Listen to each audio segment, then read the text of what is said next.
Hey there, Vanagon X. I'm going to bring you back and show you some of my little tricks here behind the scenes. So we got this thing, AC all charged up, about 2¼ cans of Freon, and it was getting cold. It was freezing me out of the car. So far, the check engine light is staying off for the oxygen sensor. That was the other issue. I'm still doing, trying to do basic settings and everything. So whenever you work on these newer cars, they have what they call basic settings, which is the computer tests all these different sensors. You can force that to happen if you have the laptop, which I do, and the VAGCOM. But normally if you just drive it around for a day or so, it will go ahead and test everything, go through a couple of cycles, go to the store, come back a couple of times, drive 30 miles or something like that.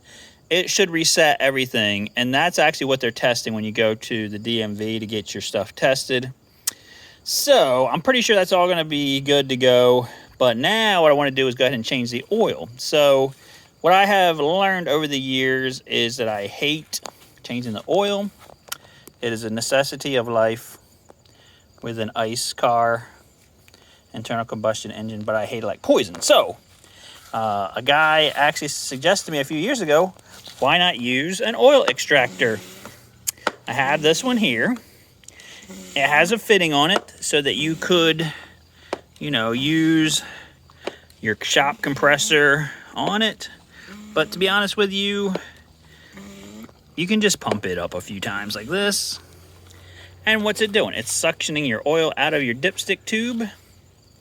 You put this thing down the dipstick tube, suctions it up, puts it in this nice handy dandy canister.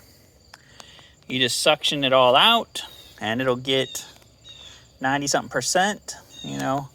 When you drain it, you're not getting everything either. But it'll get most of it by just doing this pumping deal. And it takes about 20 minutes sitting here waiting for it to, finish suctioning out. It's faster draining it, but here's the problem. Number one, you're underneath, which I hate. A lot of times I like to drain it when it's nice and hot, and you're under there getting hot oil dunked on you. Who likes that? I don't like it. Okay, number two, every time you take the drain pan nut off and put it back on, you have potential for stripping that out, messing that up. And I'm just getting too old for this crap, so forget that. And then number three, on this car, I put a pan under here. Once I drain all the oil out, I can actually reach down from above with my pair of handy dandy oil pliers, get this filter loose, take it out, pull it out from the top, any oil, drop it down to that pan down there, and be ready to, swap it out. So this is my little trick here. I've been doing this for a few years now, using the oil extractor. Really, it works really well for me. I really recommend it if you're a person that's doing a lot of mechanic work and you're just I hate doing oil changes. This will make your life just so much easier.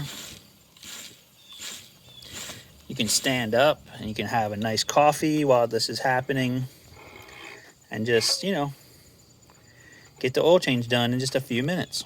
Okay, so I think it's actually all extracted out already, just while we've been sitting here. No, there's still a little bit in there. So I'll keep doing this for a few more minutes. But that's another recommendation. You can pick these oil extractors up on Amazon. Another thing is the mess of it. So when you get all done and it's all in here, you take it to wherever you're going to pour it into. You give this thing a little half turn, and this becomes a little spout, and you dump it in there. So again, you're not dumping oil all over the place. You're not dumping oil all over you and all over your shop floor. It's a lot more nicer way of doing it. Let's just say it that way. Okay. So I'm going to go ahead and get this done, but I think we're wrapping up on this car. So took it for a test drive, drove good, no codes. Still have some codes that need to be reset, but if you're not generating fault codes, usually that means that it all reset properly. And hopefully this car will be back to, you know, the new owners. My daughter, like I said, she has moved on to her Tiguan that we fixed in the last series. This is a great car. I really almost wish they were keeping it because there's absolutely nothing really wrong with it.